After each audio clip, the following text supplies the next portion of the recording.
이 시간 하나님 말씀은 신약 성경 빌립보서 제3장입니다. 빌립보서 제3장 7절부터 9절에 있는 말씀까지입니다. 제가 봉독 올립니다.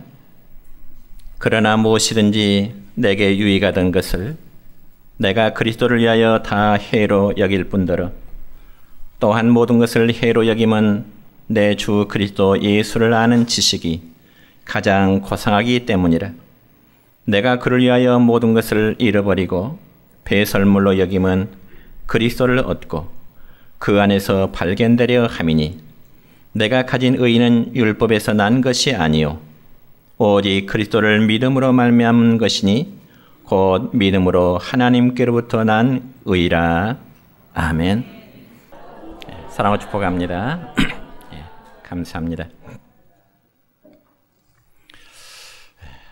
오늘은 신약성경 빌립보서 3장 7절부터 9절에 있는 말씀을 중심해서 버림으로 얻게 되는 비결이라는 제목으로 말씀을 선포하고자 합니다. 여러분, 어느 교회에서는 교회당 입구에다가 큰 상자를 하나 놓았습니다. 그리고 그 상자에는 하나님께서 싫어하시는 것들, 그런 편말을 써서 붙여놓았습니다. 그래서 성도들로 하여금 자기 집안에 있는 다양한 물건들 가운데 정말 하나님께서 싫어하실 것 같은 물건들을 가져다가 스스로 그 상자 안에 넣도록 했습니다. 그러자 시작부터 엄청난 내용물들이 그 상자 안에 수집되게 되는데 고급 양주로부터 시작해서 다양한 물건들이 그 상자 안에 가득 담겨지게 되었습니다. 그래서 교회는 그런 것들을 매월 정기적으로 불에 태워버리고 각자 새로운 삶을 살아가도록 그렇게 다짐을 하도록 한다는 것입니다. 여러분, 새로운 삶이라고 하는 것은 하루아침에 갑자기 이루어지는 것이 아니고 하나님께서 싫어하시는 조건들을 하나하나 털어내버림으로 가능해지는 것입니다. 그렇다면 과연 여러분의 가정에 있는 물건 중에 과연 하나님께서 싫어하실 것 같은 물건들이 있다면 무엇이라고 생각을 하십니까? 그리고 여러분의 생활 속에 하나님이 정말 싫어하실 것 같은 여러분의 생활이 있다면 그건 역시 어떤 생활이라고 생각하십니까? 이건 여러분 각자가 너무나 잘 아실 개인적인 문제일 것입니다. 여러분, 하나님이 싫어하실 나의 생활이 있다면 그러한 것들을 과감히 버려야 새로운 것들을 얻게 될 줄로 믿습니다. 우리가 예를 들어서 한번 생각해 볼까요? 2~3살쯤 되는 어린아이가 두 손에 과자 부스러기를 움켜쥐고 있다. 한번 가정해 보실까요? 그런데 엄마가 아이에게 커다란 빵을 주게 해서 아이의 두 손에 잠겨진 그 과자 부스러기를 버리라고 합니다. 그럴 때 아이들은 어떠한 행동을 취할까요? 여러분이 일단 손에 쥐어진 부스러기 과자보다 더 큰 빵을 받기 위해서는 아이의 손에 쥐어진 그 과자 부스러기를 버려야 되겠죠. 그럼에도 과자 부스러기가 아까워서 어린아이의 손에 과자를 손에 놓지 않는다면 아무리 커다란 빵을 준다 할지라도 그 아이는 엄마로부터 주는 빵을 소유할 수가 없게 될 것입니다. 그와 마찬가지로 우리가 하나 앞에 무엇을 얻고자 하는 데에는 두 가지의 방법이 있습니다. 그건 바로 첫째는 구해서 얻는 방법이 있고요. 또한 두 번째는 버림으로써 얻는 방법이 있습니다. 그러므로 내가 구해서 얻는 것은 그 얻음이 아무리 크다 할지라도 다음에는 더 커다란 목표가 있기 때문에 결코 만족감을 가질 수가 없습니다. 그렇지만 버려서 얻는 것은 아무리 작아도 덤으로 얻는 기분이기 때문에 거기는 만족과 기쁨이 있기 마련입니다. 그러므로 마음의 평안과 행복을 정말 원하는 그리스도인이라면 버림으로써 얻어지는 그러한 삶의 방법을 택할 수 있기를 축원합니다. 그러므로 성도들이 하나님의 나라에 들어가기 위해서는, 우리 각자가 하나님 앞에서 올바른 신앙생활을 하기 위해서는 반드시 버려야 할 것이 있다면, 첫째는 죄된 습성을 버려야 되는 것입니다. 여러분, 우리가 신앙생활하는 가운데 가장 커다란 걸림돌은 우리 각자에 대한 죄의 문제입니다. 왜냐하면 하나님은 친히 그분이 거룩하시기 때문에 죄에 대해서는 함께 하시지 않기 때문에 그렇습니다. 그래서 신약성경 히브리서 12장 1절의 말씀을 보면 이런 말씀이 기록됩니다. 시작. 우리에게 구름같이 둘러싼 허다한 증인들이 있으니 모든 무거운 것과 얽매이기 쉬운 죄를 벗어버리고 인내로서 우리 앞에 당한 경주를 하며. 아멘. 여러분이 이 말씀 보면 하나님의 나라를 소망하는 성도는 무엇보다도 죄를 벗어버리고 신앙의 경주를 하도록 말씀하고 계십니다. 신앙의 경주. 여러분, 이런 이야기가 있습니다. 어떤 사람이 길을 가고 있는데 갑자기 큰 번개와 함께 벼락이 치더니만은 아주 강한 소나기가 쏟아지게 되었습니다. 그저 그 사람은 강한 소나기를 피하기 위해서 큰 고목나무 아래로 잠시 피신을 하게 된 거죠.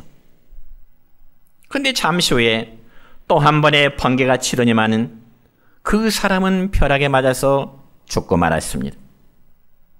왜냐하면 그는 쇠로 된 지팡이를 들고 있었기 때문에 그렇습니다. 만약 길 가던 그 나그네가 지팡이를 아까워하지 아니하고 아마 멀리 던져버렸다면 화를 면할 수 있었을 것입니다. 사랑하는 성도 여러분이, 우리 각자가 하나님 앞에서 영적인 미련함 때문에 마땅히 버려야 할 것을 버리지 못해서 낭패를 당하는 경우가 있지 않기를 축원합니다. 그러면 성경은 말씀하십니다. 뭐라고 말씀하실까요? 죄의 싹은 사망이라고 하셨기 때문에 하나님을 섬기는 우리의 모든 그리스도인들은 항상 죄를 멀리하고 그리고 죄를 버리는 데 힘써야 되는 것입니다. 왜냐하면 하나님께 장차 심판하시는 날에 떳떳하게 설 수 있는 길은 오직 죄악을 버리는 데 있기 때문에 그렇습니다. 여러분, 신약성경 데살로니가전서 5장 22절의 말씀을 보면은 사도 바울은 우리에게 이런 말씀으로 권면합니다. 악은 어떤 모양이라도 버리라 말씀하십니다. 뿐만 아니라 신약성경 에베소서 4장 31절의 말씀 보면 또 이렇게 기록되네요. 시작. 너희는 모든 악독과 노함과 분냄과 떠드는 것과 비방하는 것을 모든 악의와 함께 버리라. 아멘. 그렇습니다. 정말 우리가 하나님을 섬기면서 은혜와 복을 누리고자 한다면 이러한 죄된 요소들을 늘 멀리하도록 힘써야 되는 겁니다. 그리고 또 우리가 버려야 할 것은 하나님 앞에 성경에 보니까 탐욕을 버리라고 말씀하십니다. 여러분, 탐욕이 무엇일까요? 탐욕을 한마디로 정의하자면 이건 과다한 치부욕을 말합니다. 그래서 이 탐욕은 소유물보다 그 소유 그 자체를 더 사랑하고자 하는 겁니다.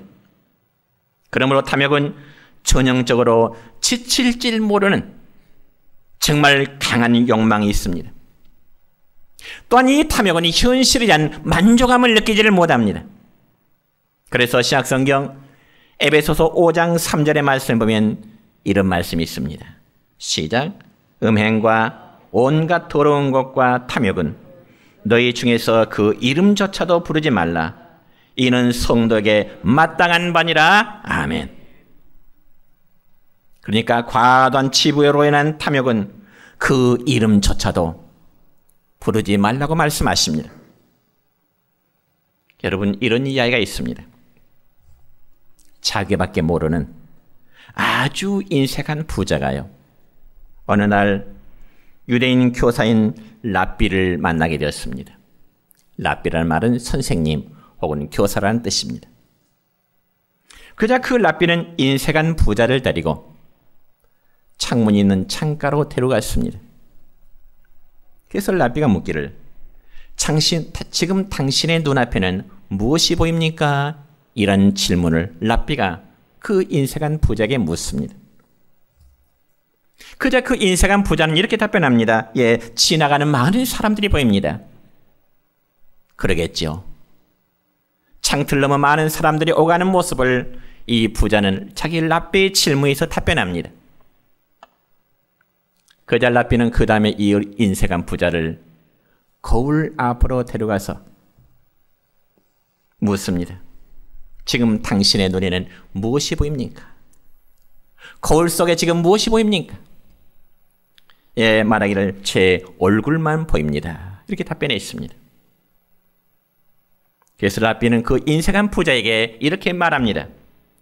창문과 그리고 거울은 유리로 되어 있지만은 거울 뒤에는 수은이 칠해져 있기 때문에 밖이 안 보이고 당신의 얼굴만 보일 뿐입니다.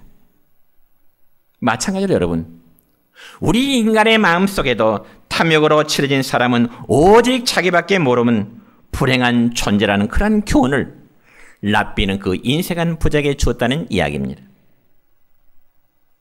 그러므로 성경에서 분명히 말씀합니다. 뭐라고 말씀할까요? 신약성경 골로새 3장 5절의 말씀 보니까 이런 말씀이 있습니다. 시작. 탐심은 우상 숭배니라. 아멘. 그렇다면 여러분은 혹시 탐욕에 사로잡히지는 않으셨을까요? 과도한 치부욕으로 인한 탐욕이 있다면 우리 스스로 버려야 하는 것이 하나님 앞에 참으로 아름다운 일이라고 성경에서는 말씀합니다. 뿐만 아니라 우리가 이제 하나님의 나라에 들어가려면 그 다음에는 거짓을 버리라고 성경은 말씀하십니다. 그렇다면 과연 성경에서는 이 거짓말에 대해서 어떻게 말씀하고 있을까요? 먼저 구약성경 잠언 13장 5절의 말씀 보니까 이렇게 기록되어 있네요. 시작. 의인은 거짓말을 미워하나 악인은 행위가 흉악하여 부끄러운 데에 이르느니라. 아멘. 또한 요한계시록 21장 27절의 말씀입니다. 시작. 무엇이든지 속된 것이나 가증한 일 또는 거짓말하는 자는 결코 그리로 들어가지 못하되 오직 어린 양의 생명책에 기록된 자들만 들어가리라. 아멘. 그러니까 이 두 절의 말씀만 보더라도 거짓말하는 자는 결코 하나님의 나라에 들어가지 못하리라 말씀하십니다.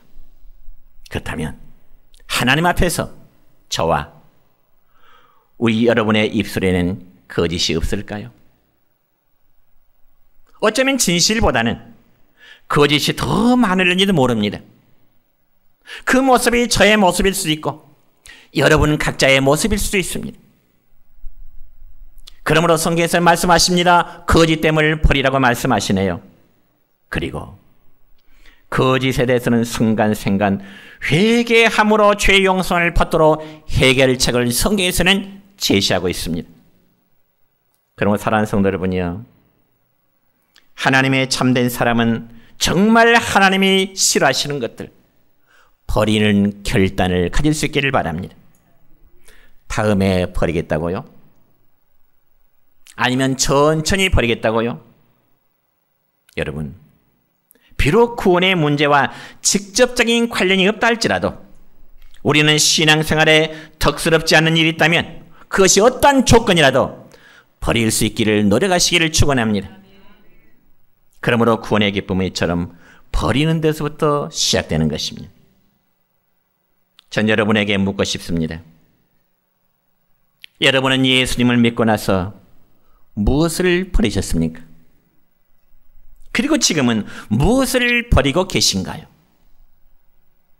그럼에도 자신이 버려야 될 습관을 여전히 버리지 못한다면, 그리고 계속한다면 스스로 변화되어지기를 거부하는 행위가 되는 겁니다. 여러분, 사람의 습관이라는 것은 제2의 천성이라 그렇게 표현하기도 합니다. 그래서 사람이 어떠한 습관을 갖고 있느냐에 따라서 성공과 실패, 그리고 행복과 불행을 결정하는 요인이 될 수 있는 것입니다. 예를 들어 여러분, 어떤 분이 신앙생활을 수십 년 되었음에도 불구하고 당연히 버려야 할 것을 버리지 못한다면 정말 신앙인의 올바른 자세가 아닙니다. 또한 성경에 보니까 하나님보다 더 사랑하는 것들 역시 버리도록 말씀하십니다. 그래서 예수님은 마태복음 10장 37절의 말씀 보면은 그의 제자들에게 이러한 교훈을 우리에게 주시네요. 시작. 아버지나 어머니를 나보다 더 사랑하는 자는 내게 합당하지 아니하고 아들이나 딸을 나보다 더 사랑하는 자도 내게 합당하지 아니하며 또 자기 십자가를 지고 나를 따르지 않는 자도 내게 합당하지 아니하니라. 아멘. 자, 그렇다면 오늘 읽었던 본문 또 7절과 8절의 말씀입니다. 시작. 내게 유익하던 것을 내가 그리스도를 위하여 다 해로 여길 뿐더러 또한 모든 것을 해로 여김은 내 주 그리스도 예수를 아는 지식이 가장 고상하기 때문이라. 내가 그를 위하여 모든 것을 잃어버리고 배설물로 여김은 그리스도를 얻고 그 안에서 발견되려 함이니. 아멘.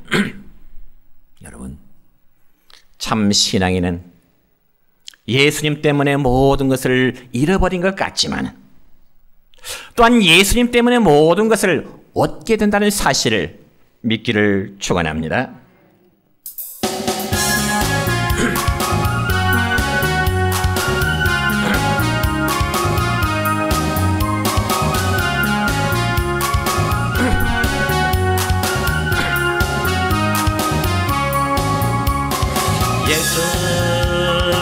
예수보다 더 좋은 친구 없네. 예수보다 더 귀한 친구 없네. 예수보다 더 좋은 친구 없네. 예수보다 더 귀한 친구 없네. 괴로울 때 다가와서 마음의 평화 주는 시실하신 나의 참 친구. 괴로울 때 찾아와서 친구가 되어주는 사랑 많은 나의 참 친구.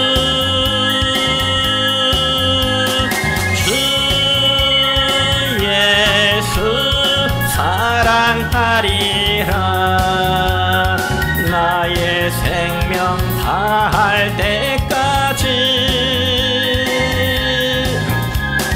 주 예수 사랑하리라 나의 생명 다할 때까지.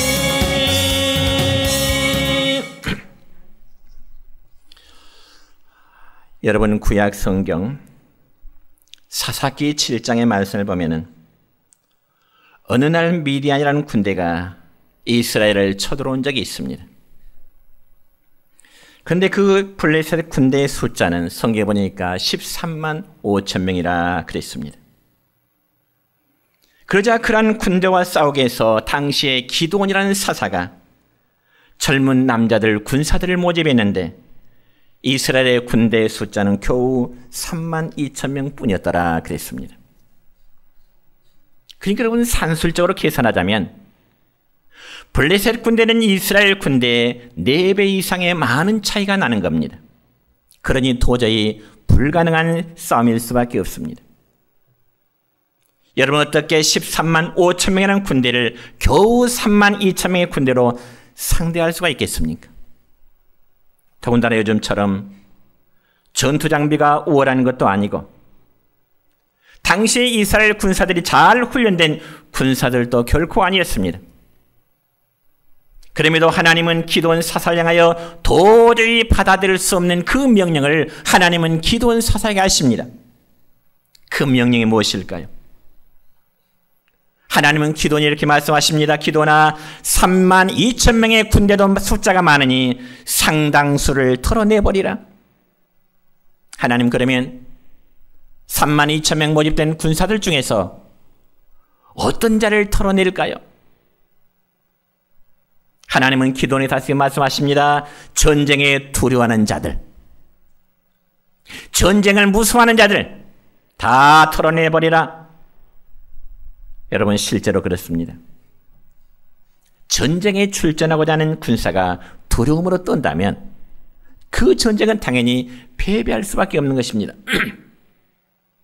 여러분 생각해 보세요. 적과 대치하는 군사가 용맹스러움이 없이 두려워 떤다면 어떻게 상대방 적과 전투할 수가 있겠습니까? 그래서 하나님은 두려워 떠는 자는 아예 일찍이 털어버리도록 기드온에게 말씀하세요. 그래서 기드온이 1차로 털어버린 숫자가 22,000명을 털어내버렸습니다. 그러니까 32,000명 중에서 22,000명을 털어내버리니 겨우 1만 명만 남게 되는 거죠. 그런데 하나님은 기드온 사사에게 말씀하십니다. 기드온아, 1만 명의 군사도 많아. 그래서 1만 명의 숫자에서 털어버리고 또 털어버리고 나니까 결국 정예의 용사 300명만 남게 되었습니다. 그런데 여러분, 이 300명의 숫자는 처음에 미디안 군사와 싸우겠다고 찾아온 그 32,000명의 1%도 안 되는 작은 숫자입니다. 그러니 1%도 안 되는 병사로 무엇을 할 수 있다는 말일까? 여러분, 이 병사로는 어떠한 계획을 세우는 것도 또한 어떠한 싸움도 불가능할 수밖에 없습니다. 그럼에도 기드온 사사는 자기의 계산과 그리고 자기의 전술 방법으로 미디안 군대를 물리치려고 하는 것이 아니라 하나님께서 버리는 그 말씀을 믿음으로 받아들인 겁니다. 그리고 단 300명만을 데리고 나가서 싸울 때 하나님은 성경에 보니까 그에게 큰 승리를 안겨다 주셨습니다. 그 전투 과정은 내용은 생략해 있습니다.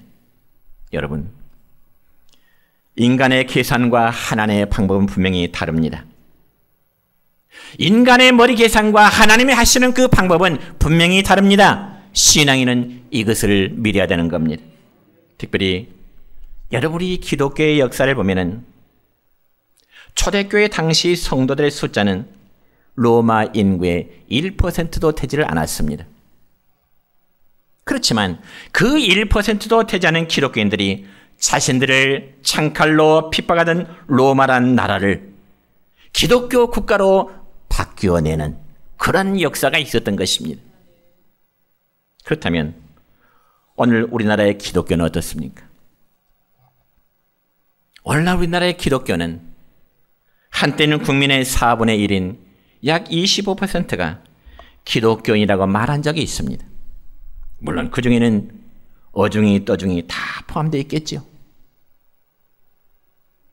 그러면 여러분, 전 국민의 25%가 기독교인 그 수치로 보자면 분명 우리나라는 하나님의 공의로움이 정말 생명수처럼 흐르는 정직한 나라가 되어야만 합니다.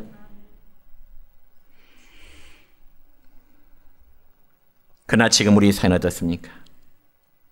정말 그런 사회인가요? 그렇다고 자신 있게 말할 수 있을까요?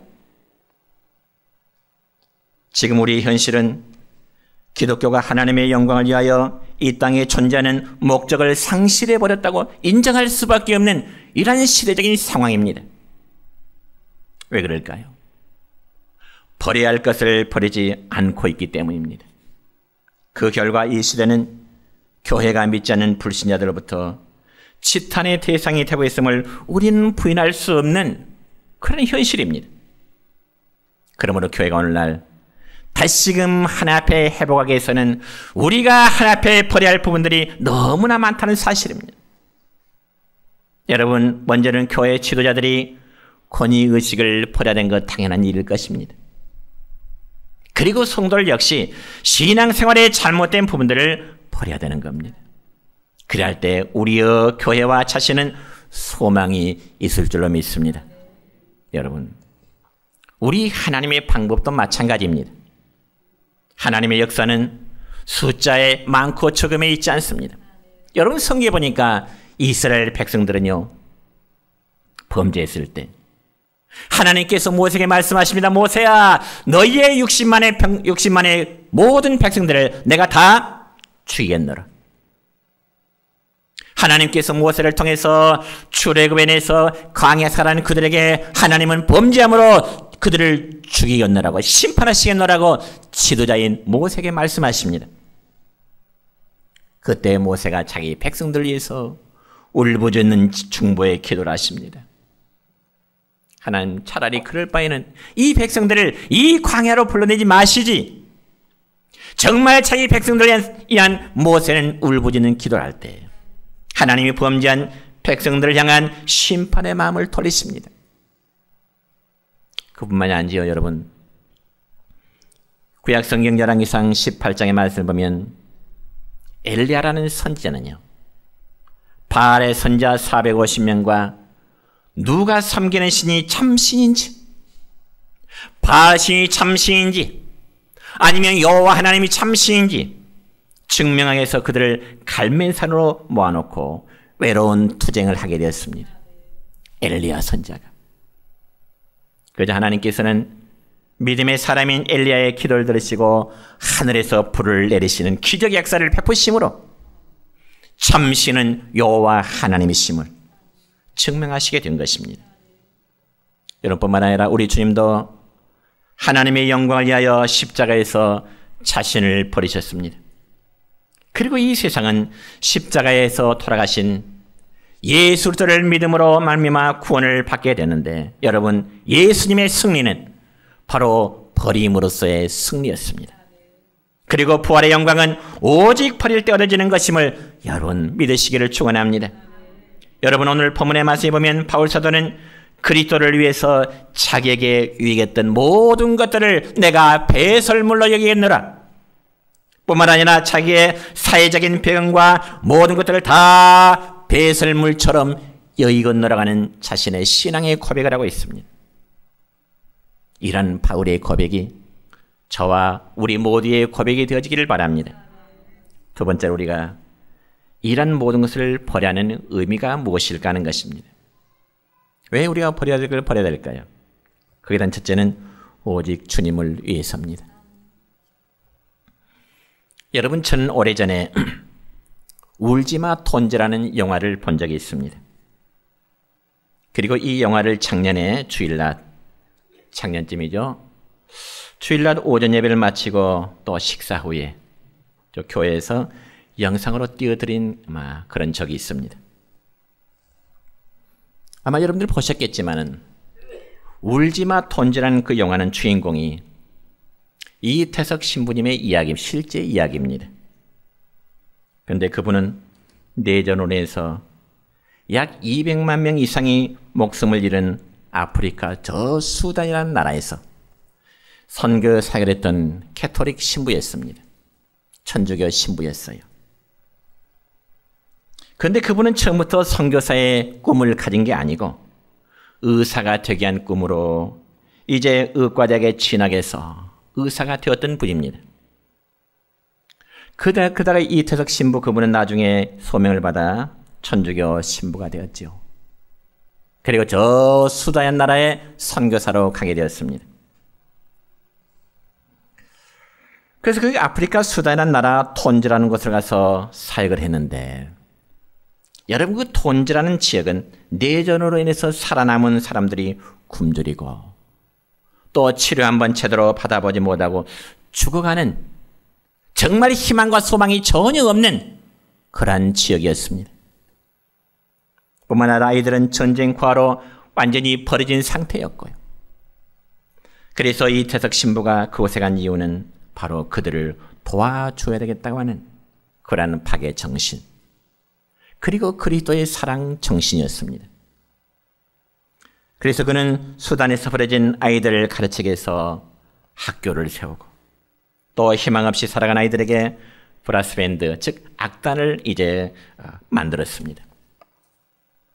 그리고 그 브라스밴드 악단은 정말 국가 행사에도 동원될 만큼 음악을 연주하는 수단의 명물이 되기까지 했습니다. 그럼에도 이 태석 신부는 정작 자기의 몸은 돌보지 못하고 결국 48세의 젊은 나이에 암으로 세상을 떠나게 되었습니다. 저는 그 영화를 보면서 비록 그분이 천주교의 신부였지만 그의 짧은 생애 속에서 버림으로 얻어지는 일들이 얼마나 많은 것인가를 생각해 보았습니다. 저는 인간적으로 그분에 대한 존경심을 가져보게 되어 있습니다. 참 훌륭하다. 참 위대하다. 참 그리스도의 사랑을 실천했던 분이다. 그분은 얼마든지 우리나라에서 의사로 살아갔다면 부족함이 없는 정말 풍요로움을 삶을 누릴 수 있었을 것입니다. 그럼에도 그는 자기의 세상적인 모든 것을 배설물처럼 여기게 된 것입니다.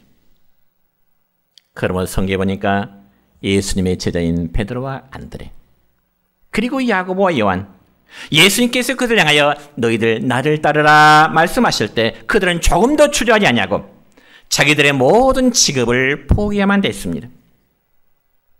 여러분, 그게 과연 쉬울까요? 자기들의 해왔던 직업을 포기하고 주님을 따른다고 하는 것이 어떠한 특별히 보장이 있는 것도 아닌데 주님을 따른다는 그 일이 쉽겠느냐 그 말이죠. 과거에 저와 함께 신학을 했던 동기들 중에는 저와 함께 신학을 하기 전에 어떤 분들은 약사를 하신 장로님도 계셨고요. 또 고등학교 교사로 있었던 분도 있었고 또 대기업에서 안정된 직장생활 하던 분도 있었습니다. 그런데 그분들이 자신들의 안정된 직장을 다 포기하고 저희 동기로서 지금은 어려운 농촌 교회에서 목회자로 사역을 하고 있습니다.